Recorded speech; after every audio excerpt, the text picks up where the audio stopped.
చేసేస్తాను అంటే ఎంత కదిలిపోతున్నాడో దశరథుడు. ఆ రాత్రి దశరథుడి జీవితంలో ఎంత భయం తొట్టుపాటు ఉన్న రాత్రో మీరు గమనించండి. కానీ మళ్ళీ వశిష్ఠ మహర్షిని పిలిచాడు. సీతారాములకి ఉపవాసం చెయ్యమని చెప్పావా, వెళ్ళు చెప్పిరా అన్నాడు. ఆయన ప్రత్యేక రథం వేసుకుని రాముడి అంతఃపురానికి వెళ్ళారు. వశిష్ఠ మహర్షే వచ్చారని తెలుసుకుని రామచంద్రమూర్తి గబగబా బయటికి వెళ్ళి వశిష్ఠ మహర్షికి నమస్కారం చేసి చెయ్యి ఇచ్చి రథంలోంచి కిందకి దింపారు గౌరవానికి. దింపి లోపలికి తీసుకెళ్లారు, కూర్చోపెట్టారు. ఆయన అన్నారు, ఇత్యుక్త్వా సతదారామం ఉపవాసం యతవ్రతం మంత్రవత్కారయామాస వైదేహ్యా సహితం ముని. నాయనా నీకో మంత్రం ఇస్తున్నాను, నువ్వు ఉపవాసం చెయ్యి అన్నారు. మనకి ఇవాళ రేపు ఉపవాసం అంటే ఏమిటి అంత అల్లరి ఉంటుందా అనిపిస్తుంది మనకి. కానీ చిత్రం ఏమిటో తెలుసా అండి, అసలు ఉపవాసం అన్న మాట ఎందుకు వచ్చిందో మీరు తెలుసుకోవాల్సి ఉంటుంది. ఉప అంటే సమీపమనందు, వసి అంటే నివసించుట. ఉపవాసము అనేటటువంటిది ఎప్పుడు పడితే అప్పుడు చెయ్యమని శాస్త్రం చెప్పలేదు. ఇది మీరు బాగా గమనించాలి. మొదట ఉపవాసము అన్నది ఎందుకు వచ్చిందో తెలుసా అండి, బాధను గుర్తెరుగుట కొరకు. ఇది ముందు తెలుసుకోవాలి. ఎందుకు గుర్తెరుగుట కొరకు అంటే, తినగలిగి తినకూడదు. మీరు తినగలరు, ఆకలి ఉంది కానీ తినరు. ఇప్పుడు బాధ వేస్తుందా వేద, ఆకలి వేస్తుందా వేద, వేసేస్తుందా టైంకి, కానీ మీరు తినరు. ఇప్పుడు నీరసంగా ఉంటుందా ఉండదా, ఉంటుంది. జాగరణ ఎందుకు చేయాలి, నిద్ర వస్తుంది కానీ పడుకోరు. ఎందుకు పడుకోరు, ఇంట్లో అన్నీ ఉన్నాయి, చక్కగా పడకుంది అన్నీ ఉన్నాయి కానీ పడుకోరు. పడుకోకపోతే ఉండే బాధ ఏమిటో అనుభవిస్తారు, అన్నం తినకపోతే ఉండే బాధ ఏమిటో అనుభవిస్తారు. ఈ రెండు ఎందుకు అనుభవిస్తారు ఉపవాసంలో అని చెప్పారో తెలుసా అండి. శరీరంలోంచి జీవుడు నిష్క్రమిస్తాడు, ఏదో ఒకనాడు వెళ్ళిపోవాలి, తప్పదు, ఇందులోంచి వెళ్ళిపోతాడు. వెళ్ళిపోయినప్పుడు బాధతో వెళతాడు తప్ప సంతోషంతో వెళ్ళడు. వెళ్ళిపోయేటప్పుడు చాలా సుఖంగా ఉంటుందని మీరు అనుకోవద్దు, చాలా బాధగానే ఉంటుంది. వినిర్ముక్తం అయ్యేటప్పుడు ఒక్కొక్కసారి 1,00,000 తేళ్లు కుట్టిన బాధ ఉంటుందని చెప్పారు. ఆ వినిర్ముక్తమైనప్పుడు బాధలో ఈశ్వరుడు ఎలా గుర్తొస్తాడు మీకు, ప్రయత్నపూర్వకంగా బాధలో ఈశ్వర స్మరణ మీరు అలవాటు చేసుకోవాలి. కాబట్టి తినగలిగి తినకుండా ఈశ్వర స్మరణ, పడుకోగలిగి పడుకోకుండా ఈశ్వర స్మరణ, అది జాగరణ ఉపవాసం. అది అందుకొచ్చింది. అది మీ ఇష్టం వచ్చినట్టు చేశారనుకోండి, ఈ శరీరాన్ని బాధ పెట్టిన పాపం మీ ఖాతాలో వేస్తారు. మరి ఉపవాసం ఎప్పుడు చెయ్యాలి, మీ ఇష్టం కాదు, శాస్త్రం నిర్ణయించేసింది ఎప్పుడు చెయ్యాలో. ఒక్క ఏకాదశి నాడు మాత్రమే ఉపవాసం చెయ్యాలి. ఏకాదశి తిథి ఉపవాసం, ద్వాదశి పారణ. సూర్యోదయం అవగానే ఎంత తొందరగా వీలైతే అంత తొందరగా భోజనం చేసేయాలి. యంత్రాలని కూడా ఏం చేస్తామంటే షట్ డౌన్ అని ఆఫ్ చేస్తారు కొన్నాళ్ళు, ఓ 2 రోజులు విశ్రాంతిని ఇస్తారు, ఘర్షణ పుట్టేస్తుందని. మీరు ఈ శరీరంలో కొన్నింటిని ఆపడం మీ తరం కాదు, ఆపకూడదు కూడా. గుండె ఆపుతానంటే 2 రోజులు రెస్ట్ ఇస్తానంటే కుదరదు, ఊపిరితిత్తులు ఆపుతానంటే కుదరదు. కానీ అన్ని అవయవాలకి కావలసినటువంటి రక్తాన్ని తయారు చేయడానికి, తీసుకున్న పదార్థాన్ని జీర్ణం చెయ్యడానికి ఈ వ్యవస్థ నిరంతరం పనిచేస్తుంది. నిరంతరం పనిచేసే ఈ వ్యవస్థకి విశ్రాంతినిస్తే అది మరింత సంతోషంగా పనిచేస్తుంది. ఈ శరీరానికి అన్నం ఇవ్వడం ఆపి భగవద్ కీర్తనామృతంతో దీన్ని నింపుతారు. ఆ ఉపవాసం అన్నాడు. భజనామృతము, భజన చేత అమృతం, స్తోత్రామృతము, స్తోత్రములతో అమృతం, ధ్యానామృతము, ధ్యానము చేత అమృతం. తప్ప ఉపవాసం ఉండి ఆఫీస్కి వచ్చేసానండి అని వెళ్ళిపోకూడదు. ఉపవాసం కాదు. అది ఏమిటవుతుందో తెలుసా అండి, తినగలిగి తినకుండా ఉండి ఒకనాడు కిందటి జన్మలో ఎవరో నువ్వు అన్నం తింటున్నప్పుడు వచ్చి పెట్టమని అడిగితే నీకు ఉండి కూడా లేదని ఇంట్లో పదార్థాలు దాచి ఆకలితో ఉన్నవాడికి పెట్టకుండా పంపించినటువంటి వాడి బాధ నీ ఖాతాలో పాపంగా పడిపోతే ఆ పాపాన్ని ఇవాళ నువ్వు కూడా ఉండి తినకుండా దరిద్రాన్ని తీర్చేసుకున్నావు, ఆ పాప ఫలితాన్ని. అది ఆఫీస్కి వెళ్ళిపోయి చేసే ఉపవాసం.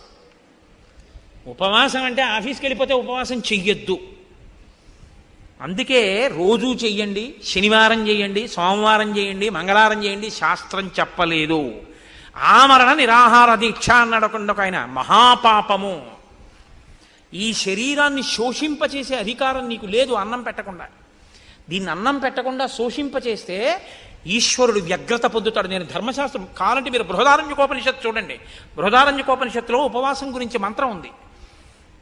మీ ఇష్టం వచ్చినట్టు ఉపవాసం మీరు చేయడానికి వీల్లేదు. కాయ కష్టం చేసుకుని బతికే వాళ్ళని ఉపవాసాలు చేయమని మనం నిర్బంధం చేయకూడదు. వాడికి తింటే రెక్కాడితే కానీ డొక్కాడదు. ఉపవాసం ఇంతసేపే శరీరం అనుమతిస్తుంది తప్ప అంతకన్నా అనుమతించదు అనుకుంటే ఆ వ్యవధిలో ఉపవాసం ఉండాలి. ఏదో ఒక ఆయన ఉన్నాడు, ఒక 6 గంటల కన్నా ఆయన తినకుండా ఉండకూడదు. కాబట్టి ఇప్పుడు 6 గంటలు మాత్రమే ఉండి శరీరము పడిపోకుండా నిలబెట్టడానికి వీలైనటువంటి సాత్విక పదార్థంతో శరీరాన్ని నింపాలి. ఎంత తింటే కన్ను పడిపోతుందో ఆవలింత వస్తుందో అంత తినకుండా, ఎంత తింటే కడుపు నిండిపోయి కన్ను పడిపోకుండా ఉండి శరీరం నిలబడుతుందో, ఈశ్వరారాధనకి యోగ్యతతో ఉంటుందో అంత మాత్రమే పెట్టాలి. అంటే ఒక యాపిల్ పండు తిను, ఒక గ్లాస్ పాలు తాగు, తప్పులేదు. అసలండి నేను ఉపవాసం, నేను స్పృహ తప్పిపోయినా తినను, నా షుగర్ రేటింగ్ పడిపోయి నేను కోమాలోకి వెళ్ళిపోయినా తినను అన్నారనుకోండి, అది ఉపవాసము కాదు. మీరు బాగా గుర్తుపెట్టుకోండి, అది శరీరమును శోషింపచేయుట. అలాగని నేను ఉండలేనండి అని ఎప్పుడూ తినేయకూడదు. ఎప్పుడో అప్పుడు ఉపవాసం ఉండాలి. 3 గంటలు ఉండగలవా? ఉండు. 4 గంటలు ఉండగలవా? ఉండు. అరగంట ఉంటానండి అని చెప్పి ఇడ్లీ 8ంటికి తినేది 8:30కి తినేయకూడదు. ఏదో ఒక రోజున నువ్వు ఉండగలిగిన వ్యవధి చూసుకుని ఉపవాసం చెయ్యాలి. ఆ ఉపవాసంలో ఏం చెయ్యాలి అంటే, మీరు రోజల్లా ఉపవాసం ఉన్నారనుకోండి, రోజల్లా ఉపవాసం అంటే అర్థం ఏమిటో తెలుసా అండి? మీరు ధ్యానమునందు ఉండాలి. మార్చి మార్చి ఉపవాసం చేయాలి. మేము ఒకసారి సత్యనారాయణ వ్రతం అసలు శాస్త్రంలో ఎలా చెయ్యాలో అలా చేశాం. కాపవరంలో చేశాం కదా శర్మ గారు. పగలల్లా ఉపవాసం ఉండమంటుంది. స్కాందపురాణే రేవాఖండే అంటాం. అది చెప్పేదోటి మనం చేసేదోటి అనుకోండి. సత్యనారాయణ వ్రతం పొద్దున చేసేస్తాడు, అందులో ఎక్కడ పొద్దున చేయమని ఉండదు. ఉపవాసం ఉండి సాయంకాలం చేయి గోమయంతో అలుకక్కడని ఉంటుంది. ఎవడో ఆవు పేడతో అలికేవాడు ఉండడం. ఆ మంటపాన్ని దానం చేసేయని ఉంటుంది. నిన్ను ఎవడ పెట్టమన్నాడు? అష్టలక్ష్మి వెండి చెంబు. మంటపం దానం చేసి చెంబు వీడు దాచేసుకుంటాడు. ఇంకా మంటపం దానం ఏమిటి? వ్రతమా? వ్రత భంగమా? నువ్వు ఇవ్వగలిగిన రాగి చెంబే పెట్టి నిన్ను ఎవడెట్టమన్నాడు? మీ ఇంట్లో ఉంది అష్టలక్ష్మి చెంబని. అష్టలక్ష్మి చెంబు పెట్టడం ఎందుకు? మంటపం దానం చేసి చెంబు దాచేసుకోవడం ఎందుకు? చెంబెట్టి దానం మంటపం ఇచ్చేస్తే చెంబు కూడా పోయిందంతే. ఇచ్చేసేయి, సంతోషంగా ఇచ్చేసేయి, ఏడుస్తూ ఇవ్వకు మళ్ళీ అదో గొడవ. కాబట్టి చేసేటప్పుడు పురాణం ఎలా చెప్పిందో అలా చెయ్యాలి. కల్పం అంటారు, అంతేగాని మన ఇష్టం వచ్చినట్టు మనం చేయకూడదు. పగలంతా ఉపవాసముండుట అంటే మార్చి మార్చి ఈశ్వర సేవ చేస్తూ ఆయనకు దగ్గరగా ఉండాలి. తిన్నది కూడా ఆయన ప్రసాదం తినాలి. ఆయనకి పెట్టగా మిగిలినది తినాలి. అంతేకాని మనకని వండుకుని తినేసింది తినకూడదు. ఆ రోజున ఈశ్వరుడికి పెట్టగా మిగిలిందంటే ఏంటి? 4 సమోసాలు నైవేద్యం పెట్టానండి తిన్నానండి అనకూడదు. ఈశ్వరుడికి పెట్టగా మిగిలిందంటే ఏమిటో తెలుసా అండి? చెరువు ఎప్పుడూ మిగలకుండా ఉండకూడదని శాస్త్రం కదండి. హవిష్యం యజ్ఞం చేసేటప్పుడు, హోమం చేసేటప్పుడు సరిపోయేటంత ఉండకూడదు, కొంచెం ఎక్కువ ఉండాలి. హవిష్య పాత్రలో హవిష్యం మిగలాలి ఎప్పుడు కూడా. అది వేస్తారు. మిగిలిన హవిష్యం ఉంటుంది, దానికి రుచి ఏమి ఉండదు. అదేం దాంట్లో మిరియాలు ఉప్పు కారం అన్నీ వేసుకుని ఏం తయారు చేసుకోలేదు, ఏదో కమ్మగా ఉంటుంది అంతే, పచనం చేసి ఉంటుంది. అది దాన్ని ఇంట్లో హోమం చేసి, హోమం చేసేసిన తర్వాత పాత్రలో మిగిలిపోయిన హవిష్యం ఏది ఉంటుందో దాన్ని తినాలి ఆ రోజున. అందుకే ఓ మాట అంటారు, స్వామి పుష్కరిణీ స్నానం సద్గురో పాదసేవనం ఏకాదశి వ్రతంచాపి త్రయం అత్యంత దుర్లభం. ఏకాదశి వ్రతం ఎవడు చెయ్యడరా అంటారు. ఇదే కారణం. ఇలా చేస్తే ఒక్క ఏకాదశి వాడి జీవితం సంస్కరింపబడుతుందంటారు, ఈశ్వరానుగ్రహం కలుగుతుందని. కాబట్టి ఉపవాసం ఏమిటో చెప్పిరా నా కొడుక్కి కోడలకి అన్నాడు. ఎందుకు చెప్పాలి? మా అబ్బాయికి తెలుసు, మా కోడలికి తెలియదు. మా అబ్బాయి చేత మా కోడలికి చెప్పిస్తే, అమ్మ బాబోయ్ ఇవాళ ఉపవాసమా అంటే మావాడు చిన్నపుచ్చుకుంటాడు. కులగురువు కదా, ఇద్దరినీ కూర్చోబెట్టి నువ్వు చెప్పాలి ఇలా చెయ్యండి అని. ఏమో తెలుసున్నది ఎక్కడైనా సరిగ్గా ఆచరించలేకపోతాడో. ఈశ్వరానుగ్రహం రాముడికి బాగా ఉండాలి, ఉపవాసం చెయ్యాలి, అందుకని వెళ్ళు. ఉపవాసం చేసిన రోజు రాత్రి భార్యతో కలిసే పడుకోవాలి, కానీ మనసు కదలకూడదు. మనసు కదలకుండా పడుకోవాలంటే పూజామందిరంలో పడుకోవాలి. పూజామందిరంలో దర్భాసనం వేసుకుని పడుకోవాలి భార్యతో కలిసి. తప్ప ఆవిడతో కలిసి పడుకుంటే నా ఉపవాసం పాడైపోతుందండి అని ఇద్దరు చెరోగదిలో పడుకోకూడదు. ఇంకా నువ్వు ధర్మబద్ధమైన దాంపత్యం ఏం చేస్తావు? దర్భాసనం వేసుకుని ఇద్దరు పూజామందిరంలో పడుకుంటే ఆవిడ నీ పక్కనున్నా నీ మనసు కదలకూడదు, ఈశ్వర పాదముల దగ్గర నేను పడుకున్నాను, ఉపవసించి ఉన్నానని పడుకోవాలి. ఇది ఉపవాసం అని చెప్పిరా వశిష్ఠ. అలా మా వాడు చేస్తే బాగా ఈశ్వరానుగ్రహం కలుగుతుంది. కలిగితే నేను అనుకున్న సంకల్పం నెరవేరుతుంది. నెరవేరితే రేపు వాడికి పట్టాభిషేకం అయిపోతుంది. అయిపోతే అమ్మయ్య నాకు పెద్ద బరువు తీరిపోతుంది. రాముడి వైపు నుంచి ఈశ్వరానుగ్రహాన్ని పరిపుష్టం చేస్తున్నాడు దశరథుడు. చేస్తున్నాడా, మనకి నేర్పుతున్నాడా ఉపవాసం అంటే ఏమిటో? మనకి అంటే మీరు నేర్చుకోక్కర్లేదు, మీరు పెద్దలు, మీకు అన్నీ తెలుసు. నాబోటిగాడి గురించి నేను మాట్లాడేది. కాబట్టి ఉపవాసం అంటే ఏమిటో తెలుసుకోవాలంటే మనం రామాయణం అయోధ్యకాండ చదవాలి. మీరు ఏ చిన్న విషయాన్ని తెలుసుకోవాలన్నా రామాయణంలోకే చూడాలి. రామాయణంలో ఉండని ధర్మం మీకేం ఉండదు. కాబట్టి ఉపవాసం అంటే ఇది అని తెలుసుకుని చేస్తే అది ఉపవాసం. అది తెలుసుకోకుండా చేస్తే ఇంకోలా ఉంటాయి ఆ ఉపవాసాలు. కాబట్టి వెళ్ళవయ్యా, వెళ్ళి అలా చేయించు అన్నారు. ఇప్పుడు రాముడు ఏం చేశాడు అన్నారు అంటే, మహానుభావుడు ఆయన శేషంచ హవిషస్తస్య ప్రాశ్యాశా స్యాత్మన ప్రియం. ఆయన రాత్రి పడుకున్నప్పుడు దర్భాసనం వేసుకుని భార్యతో కలిసి దేవాలయంలో పడుకున్నాడు, విష్ణు భగవానుడి దేవాలయంలో. ఉదయం వేళ స్నానం చేసి గాయత్రి చేసి సంధ్యావందనం చేసుకుని, రాత్రి కదండి చెప్పాడు ఉపవాసం చేయమని. అందుకని ఆ రాత్రి ఉపవాసం చెయ్యాలంటే పదార్థం తినాలి కాబట్టి హోమం చేసి శ్రీమన్నారాయణుడి పేరు మీద యాగం చేసి ఆ యాగానికి వండినటువంటి హవిష్య పాత్రలో మిగిలినటువంటి హవిష్యాన్ని రాముడు తిన్నాడు.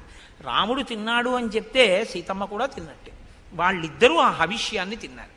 అర్థం లేని అనుమానాలు చాలా ఎక్కువ. అసలు సిద్ధాంతం తెలుసుకోరు. దీపంలో 2 ఒత్తులు వెయ్యాలా 3 ఒత్తులు వెయ్యాలా, బతికున్నన్నాళ్ళు అది అనుమానం. లేకపోతే ఉపవాసం అంటే యాపిల్ పండు తినచ్చా సమోసా తినచ్చా. నాకు ఆశ్చర్యంగా ఉంటుంది. ఒకసారి వెంకటాచలం వెళితే నేను ప్రసాదాలలో ఉచిత ప్రసాదం ఇచ్చే దగ్గర ఒక ఆవిడ తీసుకుని నాకు ఇచ్చేసింది. ఇచ్చేస్తే నేను అనుకున్నాను, ఏమమ్మా మీరు పులిహార తినరా ఏమన్నాను. అంటే కాదండి నేను ఇవాళ ఉపవాసం అంది. ఆవిడ ఉపవాసం అంట వెంకటేశ్వర స్వామి ప్రసాదమే తిందట. ఏం ఉపవాసం, దేనికి చేస్తున్నట్టు ఆ ఉపవాసం? ఉపవాసం ఈశ్వరానుగ్రహం కోసం. ఈశ్వరానుగ్రహమే ప్రసాదం. ప్రసాదమునకు ఈశ్వరానుగ్రహం ప్రసాద రూపంలో ఇస్తారు మీకు. అది తింటే అదే మీ మనసు అవుతుంది. మనసులో బుద్ధి వస్తుంది, బుద్ధి వలన ఆలోచన వస్తుంది, ఆలోచన వలన ఈశ్వరానుగ్రహంతో కూడిన ఆలోచన వలన మీ ఆపదకి పరిష్కారం దొరుకుతుంది, పరిష్కారం వల్ల మీరు గట్టెక్కుతారు. కాబట్టి ప్రసాదం తినండి అంటారు. ప్రసాదం వదిలేస్తే సత్యనారాయణ స్వామి వారి వ్రతకథలో కూతురు అల్లుడు గారి పడవ మామగారి పడవ మునిగిపోయాయి అంటారు. అంటే ఆ శాడిస్తే సత్యనారాయణ స్వామి ఏమైనా ప్రసాదం తినవాడెవడు పడవల గురించి చేద్దామని చూస్తాడనే దాని అర్థం. అంటే ఈశ్వరానుగ్రహాన్ని వదిలేసుకుంది కాబట్టి పడవ మునిగిపోయింది, పుచ్చుకుంది కాబట్టి లేచి. ప్రసాదం అనగా ఈశ్వరానుగ్రహము, అది తెలుసుకో. కాబట్టి ఇప్పుడు ప్రసాదము అంటే నిబద్ధత, ఈశ్వరానుగ్రహం తినాలి. కాబట్టి హోమం చేసిన తర్వాత మిగిలిన హవిష్యాన్ని, ఉపవాసం అంటే ఇంత వండుకు తినకూడదు, ఇంత వండి మిగిలినటువంటి ఇంత చెరో కబలం పుచ్చుకున్నారు. పుచ్చుకుని ఏం చేశారు? చక్కగా భూత్వానియతమానస శ్రీమత్యాయతనే విష్ణోహో శిష్యే నరవరాత్మజ. శ్రీ మహావిష్ణువు యొక్క దేవాలయంలో స్వామి పాదాల దగ్గర దర్భాసనం వేసుకుని సీతారాములిద్దరూ పడుకున్నారు ఆ రాత్రి. మరునాడు ఉదయం ఒక జాము ఉందనగానే లేచాడు, స్నానం చేశాడు, సంధ్యావందనం చేసుకున్నాడు, మనసు నిలబెట్టాడు, గాయత్రీ జపం చేశాడు. ఇంకా ఆ రాత్రి పూర్తయింది. పట్టాభిషేకం కోసం నాన్నగారి దగ్గరికి అంతఃపురానికి వెడతాడు. ఇది సీతారాములకు గడిచిన రాత్రి. అదే రాత్రి పౌరులకు ఎలా గడిచింది? వశిష్ఠ మహర్షి రాత్రి ఉపవాసం గురించి చెప్పి వెళ్ళిపోతున్నారట. రోడ్లు వచ్చేటప్పుడు విశాలంగా ఉన్నాయి, వెళ్ళేటప్పుడు ఇరుగ్గా ఉన్నాయి అన్నారు. ఎందుకని? ఇళ్లల్లో వాళ్ళందరూ వీధిలోకి వచ్చారు. ఎందుకు వచ్చారు? ఒరే మీరు విన్నారా, పట్టాభిషేకం ప్రకటించేశారట, రామచంద్రమూర్తికి పట్టాభిషేకంట, తెల్లవారితే పట్టాభిషేకంట. అందరూ బయటకు వచ్చేశారు, ముగ్గులు పెట్టేశారు, దీపవృక్షాలు పెట్టేశారు. రేపు అంతా అవుతుందో ఏమిటో, బాగా కనపడాలి కదా, దీపాలతో వృక్షాలు పెట్టేశారు, ఇంటింటా పతాకాలు ఎత్తేశారు, ముగ్గులు వేసేశారు, పండగలు చేసేశారు. రాత్రికి రాత్రి నటులందరూ నాటకాలు వేసేశారు, గాయకులు పాటలు పాడేశారు, నృత్యం చేసేవాళ్ళు నృత్యం చేసేస్తున్నారు, పిల్లలు కేరింతలు కొట్టేస్తున్నారు. నలుగురు కలిస్తే రామో రామో రామ, ఏమి రాముడు ఏమి రాముడు, రాముడికి పట్టాభిషేకం, రేపే యమరాజ్య పట్టాభిషేకం, రామచంద్రమూర్తికి పట్టాభిషేకం అవుతుంది. భద్రగజం మీద ఇదిగో తెల్లగొడుగు మీద ఇలాగే పెడతాడు, మనందరం పెడతాం. ఆహా ఏమి భాగ్యం ఏమి భాగ్యం. ఎక్కడ చూసిన జనం. దాని మధ్యలో నదిని మధ్యలోంచి చీల్చినట్టు వశిష్ఠుడి రథం జనం మధ్యలోంచి వెళ్తే అటు ఇటు తప్పుకున్నారట. అంటే అకస్మాత్తుగా విన్నా రేపే కళ్యాణం అంటే పరమ ప్రీతితో మీ అందరూ ఇవాళ వచ్చేసినట్టు, రేపే పట్టాభిషేకం అంటే ఇంట్లో ఉన్న వాళ్ళందరూ వీధుల్లోకి వచ్చి ఎవరూ చెప్పకుండా పతాకాలు ఎగరేసేశారు, ముగ్గులు ఎట్టేశారు, దీపవృక్షాలు పెట్టేశారు, అందరూ పాడేసుకున్నారు, ఆడేసుకున్నారు, సంతోషపడిపోయారు. రేపు బాగా చీకటి పడిపోతుందేమో అని దీపస్తంభాలు పెట్టేశారు. ఇంత ఆనందపడిపోతున్నారంటే రాముడి పట్ల ప్రజలకి ఉన్నట్టు సంతోషం ఎంత గొప్పది. ఇలా ప్రజలకి తెల్లవారింది, ప్రజలకు అలా తెల్లవారింది, రాముడికి సీతమ్మకి అలా తెల్లవారింది, వశిష్ఠుడికి అలా తెల్లవారింది, దశరథుడికి ఎలా తెల్లవారింది. ఇవాళ ఎందుకులేండి, బొగ్గన చొక్క పెట్టుకుని సీతారాములు సంతోషంగా ఉన్నారు కళ్యాణరాముడై. ఇక్కడ వరకే విందాం. కాబట్టి ఏమవుతుందో ఆయనకే ఉండదు, ఆయన ధర్మాత్ముడు, ఇప్పుడే చెప్పినా ఆయన ఏమనుకోడు, ఆయనకి అన్నీ తెలుసు. కానీ మనమే ఇంకా అంత స్థితికి వెళ్ళిన అలా బుగ్గన చుక్క పెట్టుకుని జీలకర్ర బెల్లం పెట్టి ఉండగా మందర మాట్లాడడం చెప్పడం నా వల్ల కాదు. అందుకని రేపు ఎంత గొప్పగా కథ తిరుగుతుందో ఆ రాత్రి కథని రేపు రాత్రి వివరిస్తాను. ఇప్పుడు మనం ఒక్క 11 మాటలు రామనామ సంకీర్తనం చేద్దాం. తదనంతరం ఏదో ముఖ్య విషయాన్ని హరిప్రసాద్ గారు మీతో మాట్లాడాలనుకుంటున్నారు. అందుకని దయచేసి మీరు అలాగే కూర్చుని ఉండండి. అందులో ఇవాళ ఏదో మందర పుణ్యమాని ముందే వదిలేసావు మమ్మల్ని అనుకుంటున్నారు కాబట్టి ఆత్మలో జీవాత్మతానై అలరుచున్నది రామనామము. రామనామము రామనామము రమ్యమైనది రామనామము. కర్మనేత్రదయము చేతను కానరానిది రామనామము. రామనామము రామనామము రమ్యమైనది రామనామము. 3 నదులను దాటు వారికి మోక్షలక్ష్మియ రామనామము.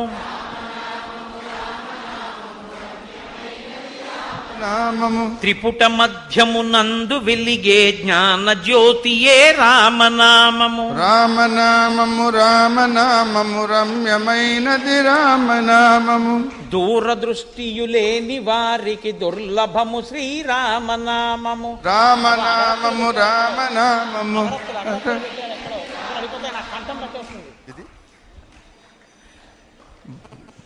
బ్రహ్మపుత్రకరాబ్జ వీణా పక్షమైనది రామనామము. రామనామము రామనామము రమ్యమైనది రామనామము. పసితనంబున అభ్యసించిన పట్టుబడు శ్రీరామనామము.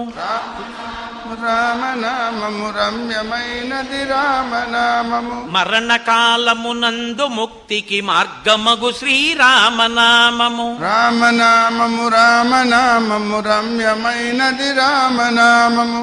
ప్రణవమను ఓంకారనాద బ్రహ్మమే శ్రీరామనామము. రామనామము రామనామము రమ్యమైనది రామనామము. కోటి జన్మల పాపమెల్లను రూపుమాపును రామనామము. రామనామము రామనామము రమ్యమైనది రామనామము. జన్మ మృత్యు జరాది వ్యాధుల చక్కబరుచును రామనామము. రామనామము రామనామము రమ్యమైనది రామనామము. శిష్ట జనముల దివ్య దృష్టికి స్పష్టమగు శ్రీరామనామము. రామనామము రామనామము రమ్యమైనది రామనామము. గోచరంబగు జగతి లోపల గోప్యమైనది రామనామము. రామనామము రామనామము రమ్యమైనది రామనామము. రజతగిరిపతికి నెప్పుడు రమ్యమైనది శ్రీరామనామము. రామనామము రామనామము రమ్యమైనది రామనామము. మంగళంబగు భక్తితో పాడిన శుభకరంబగు శ్రీరామనామము. రామనామము రామనామము రమ్యమైనది రామనామము. మంగళాశాసనపరై మదాచార్య పురోగమై సర్వైశ్చ పూర్వైరాచార్యై సత్కృతాయాస్తు మంగళం. మంగళం కోసలేంద్రాయ మహనీయ గుణాత్మనే చక్రవర్తి తనూజాయ సర్వభౌమాయ మంగళం. ఉమాకాంతాయ కాంతాయ కామితార్థప్రదాయినే శ్రీగిరీశాయ దేవాయ మల్లినాథాయ మంగళం. కరచరణకృతం వా కర్మవాక్కాయజం వా శ్రవణనైనజం వా మానసం వాపరాధం విహితం వా సర్వమేత్తక్షమస్వ. శివ శివ కరుణాబ్ధే శ్రీ మహాదేవ శంభో. సర్వం శ్రీ ఉమామహేశ్వర పరబ్రహ్మార్పణమస్తు. స్వస్తి. ఏకం చేసేస్తా. అంటే ఎంత కదిలిపోతున్నాడో దశరథుడు. ఆ రాత్రి దశరథుడి జీవితంలో ఎంత భయం తొట్టుపాటు ఉన్న రాత్రో మీరు గమనించండి. కానీ మళ్ళీ వశిష్ఠ మహర్షిని పిలిచాడు. సీతారాములకి ఉపవాసం చెయ్యమని చెప్పావా, వెళ్ళు చెప్పిరా అన్నాడు. ఆయన ప్రత్యేక రథం వేసుకుని రాముడి అంతఃపురానికి వెళ్ళారు. వశిష్ఠ మహర్షే వచ్చారని తెలుసుకుని రామచంద్రమూర్తి గబగబా బయటికి వెళ్ళి వశిష్ఠ మహర్షికి నమస్కారం చేసి చెయ్యి ఇచ్చి రథంలోంచి కిందకి దింపారు గౌరవానికి. దింపి లోపలికి తీసుకెళ్లారు, కూర్చోపెట్టారు. ఆయన అన్నారు, ఇత్యుక్త్వా సతదారామం ఉపవాసం యతవ్రతం మంత్రవత్కారయామాస వైదేహ్యా సహితం ముని. నాయనా నీకో మంత్రం ఇస్తున్నాను, నువ్వు ఉపవాసం చెయ్యి అన్నారు.